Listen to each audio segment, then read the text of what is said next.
Okay, folks, it's time for my third and final video on Kor-Drath the Reckoning, a double-page spread rejection slip.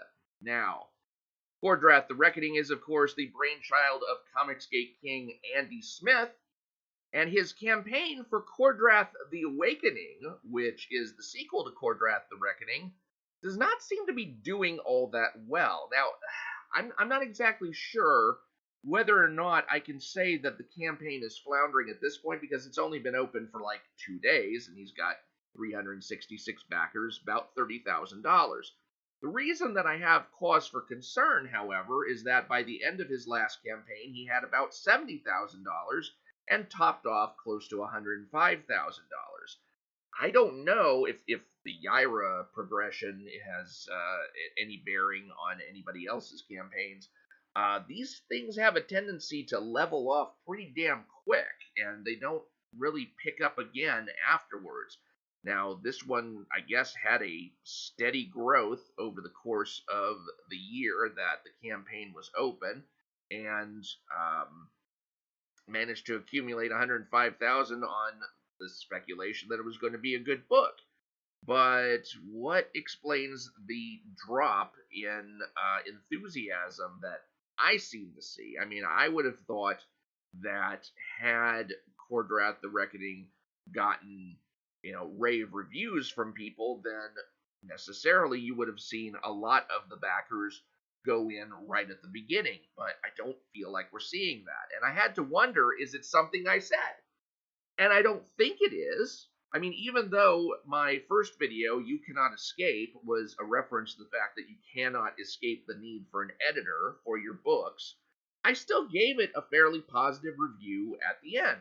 So far, so good. This is an impressive offering. These first 10 pages do grab me. They do immerse me in the character's world. I like the characters.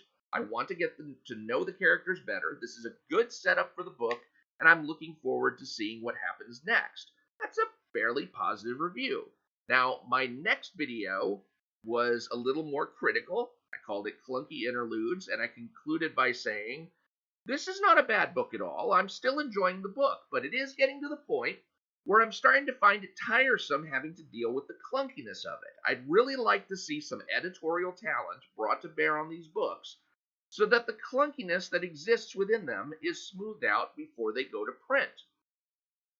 So, yeah, I mean, even though I was kind of feeling the pain like Harold here, I was still, like Harold, given a thumbs up in general.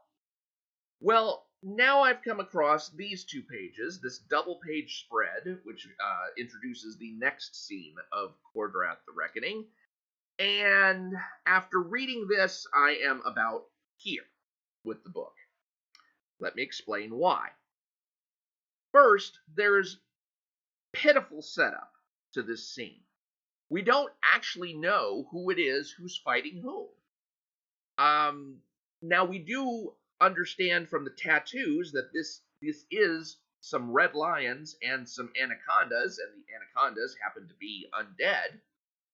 But we don't know enough about the geography of the world in which Kor-Drath takes place, such that we should know for certain that this is the same band of red lions and the same group of anacondas that they had previously encountered in combat. It doesn't make sense to assume that we should know that. This could be an entirely different camp of red lions who are under attack by an entirely different band of zombified anacondas. So we need a little bit more to establish what exactly is going on here. And as usual, it doesn't take much to establish that kind of thing. All it would have taken is for one warrior here from the Red Lion tribe to say, "To arms, Red Lions! The anacondas are back! Back from the dead!" And then we would know that these are the same Red Lions whom we encountered earlier in the book, and these are the same anacondas who were killed earlier in the book. It doesn't take much to establish setting, and you have to keep these kinds of things in mind. But where things really go off the rails is in the caption text. Let's take a look at this first caption here. A darkness, a malevolence so unnatural that only the utmost impious of magic could have created that which set its gaze on the unexpected village. It came looking for that which has been lost. Okay, this is all like gobbledygook. I mean, it's not even this is not anything that is even remotely grammatically correct. So let's change this so that we at least have some proper grammar to it. A darkness, a malevolence so unnatural that only the most impious magic could have created it, set its gaze on the unexpected village. It came looking for that which was lost. All right, let's focus especially on this last sentence. It came looking for that which was lost, because we're going to go and look at the next line and find that it reads, but it had one desire, to find that which was lost. Oh my God. Really?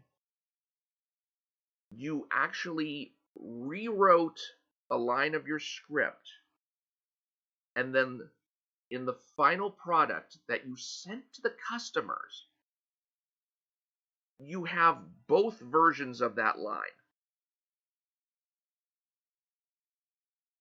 Do, do you have any idea how basic bitch a quality control problem this is? There is no reason whatsoever why somebody who had read the final product that was going to be sent to the printers shouldn't have caught this.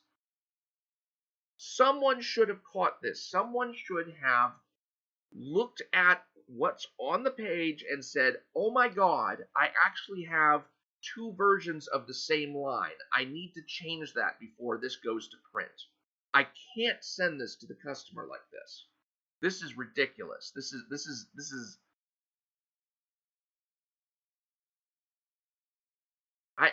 I'm just dumbfounded.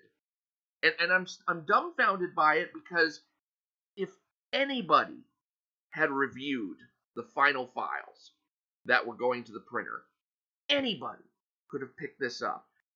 And that tells me nobody did review it.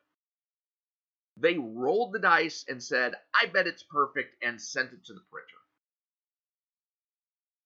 And you don't do that when you are trying to satisfy customers. You have to read through.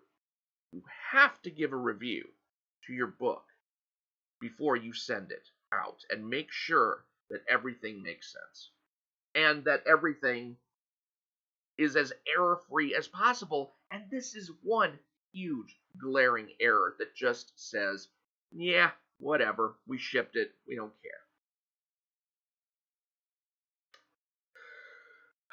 And it doesn't stop there. Check out this final portion of dialogue. Now they will know why they are afraid of the dark. Now they learn why they fear the night. The time has come for, okay. They will know is future tense. They learn is present tense. Do not mix your tenses in the same paragraph. Okay? Pick one and move on. We're going to go with future tense. Now they will know why they are afraid of the dark. Now they will learn why they fear the night. The time has come for the final annihilation of the life forms known as the Red Lion Tribe. Let the attack begin! Oh my God, there's so much wrong with this. First of all, the word final does not belong ever in front of annihilation because you can't annihilate something twice. Once you annihilate it, it's gone for good. You can't annihilate it again, therefore, any annihilation is a final annihilation. I mean, unless you were annihilating one group of things over in some other place and another group of the same things over in some other place, then you could call the later annihilation the final annihilation, but this is the same group that we've been dealing with the whole time, and they weren't annihilated the first time. You have to annihilate them now, and when you do, you're done. There's no final annihilation. Oh, God. The life forms known as. That's just bloat words. Why on earth do you have that many bloat words in here? And where is your punctuation between Red Lion Tribe and Let the Attack Begin? You've got a ridiculous run-on sentence that is obviously a blend of two different sentences. So let's fix it all. The annihilation of the Red Lion Tribe. The time has come for the annihilation of the Red Lion Tribe. Let the attack begin. God, we're still not done. Let the attack begin? There's been an attack going on for 2 motherfucking pages. 2 motherfucking pages of attacking has just preceded this line of dialogue. Do you not understand how stupid this mistake is?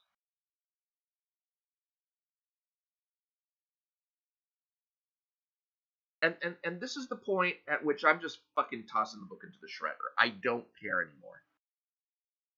I don't care anymore. You know why? Because the creators have showed me they don't care. All of this on those 2 pages, and that's just 2 pages of the book, mind you. All of this could have been caught with one simple review, with one simple read-through by someone who has an IQ above 85. I mean, it doesn't take much to suss out those problems.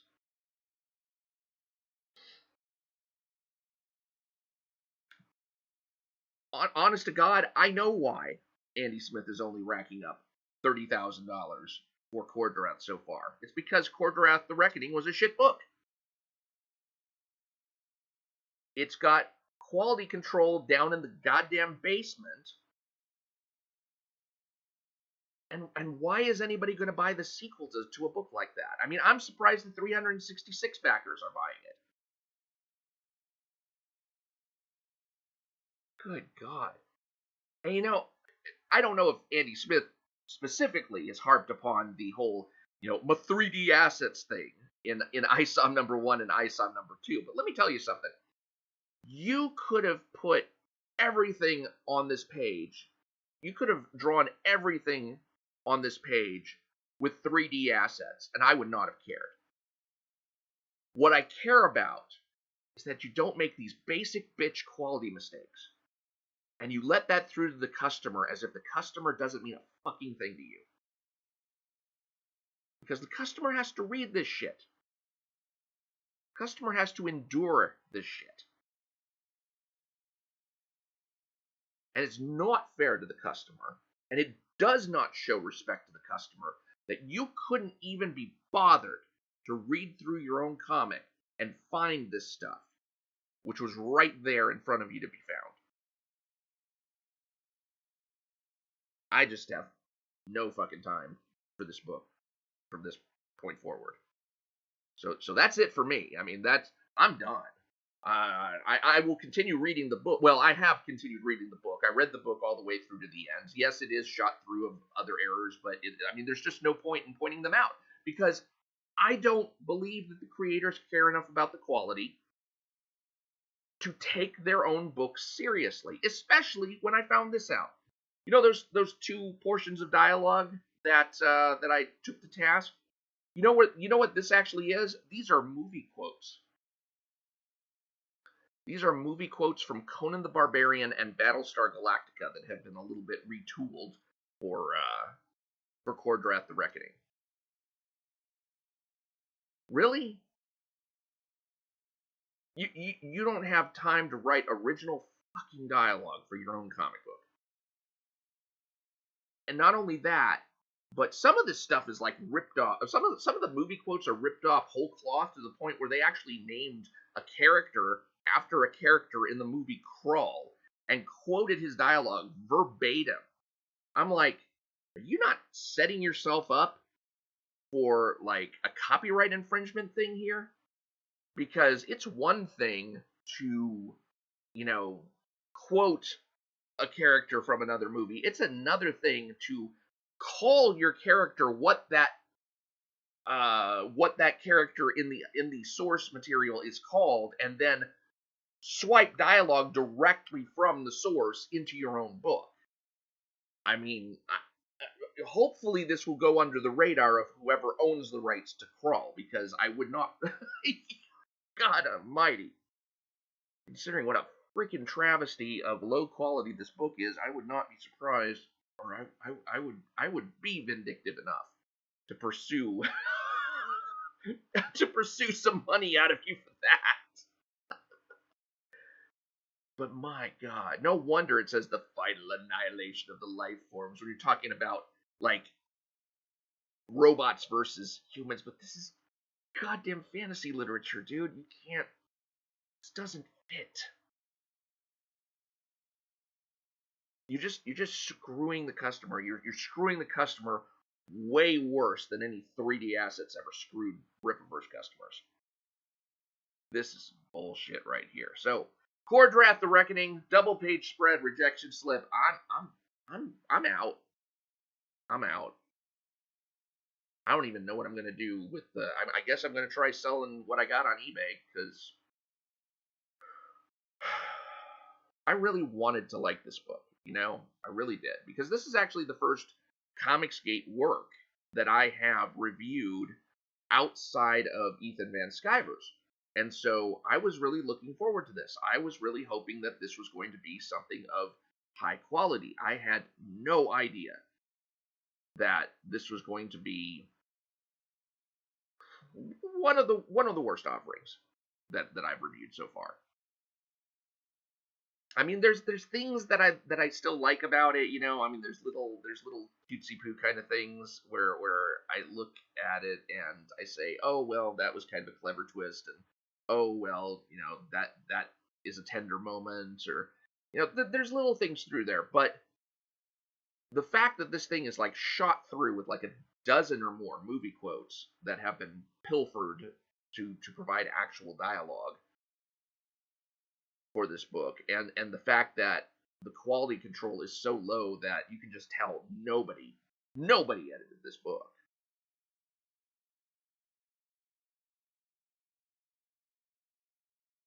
Please tell me they're not all like this. You know, that is the thing that worries me more than anything about Comicsgate in general, is that I am terrified that when I get done reading everything that Comicsgate has to offer, as far as what I've seen so far, as far as what has interested me so far, that it's going to make the Rippaverse look like freaking gold.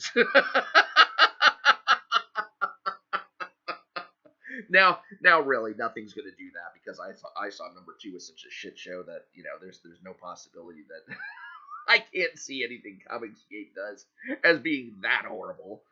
But wow, I'm just not good, y'all. Y'all need to worry less about 3D assets and start worrying more about your own quality, because it ain't there. All right, that's it for me. I'm done complaining. Mike Partika, please do subscribe to my channel. I will be getting back onto Ethan Van Sciver's Cyberfrog 2 Wrecked Planet. Please, God, let it be better than this. And we'll talk to y'all later.